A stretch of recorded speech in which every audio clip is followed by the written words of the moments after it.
ஒரு காட்டுல ராஜாங்களுக்கெல்லாம் ராஜாவா ஒரு சிங்கம் இருந்துச்சாம். அந்த சிங்கம் ஒரு நாள் வேட்டைக்கு பக்கத்து காட்டுக்கு போயிருக்கு. கொஞ்சம் அசந்த நேரமா பார்த்து அந்த சிங்கத்தை ஒரு ஓநாய் கூட்டம் சுத்தி வளைச்சு அடிச்சு காயப்படுத்தி அந்த காட்டை விட்டு வெளியே அனுப்பிடுச்சா. இவ்வளவு பெரிய ராஜாங்களுக்கெல்லாம் ராஜாவான சிங்கத்தை அடிச்சு வீழ்த்திட்டோமே அப்படின்னு அந்த ஓநாய் கூட்டம் பயங்கரமா தலகால் புரியாம ஆணவத்துல ஆட்டம் போட்டிருக்கு. எல்லாம் ஓகே தான்.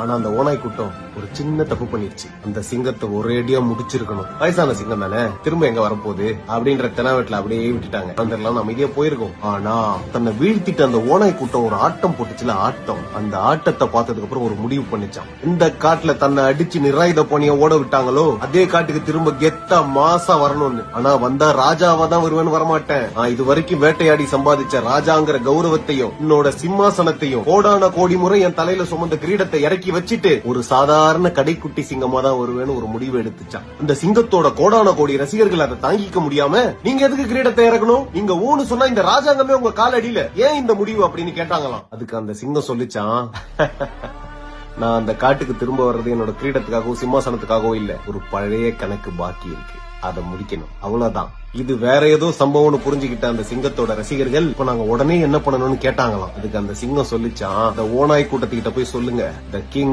is back, happy Diwali folks.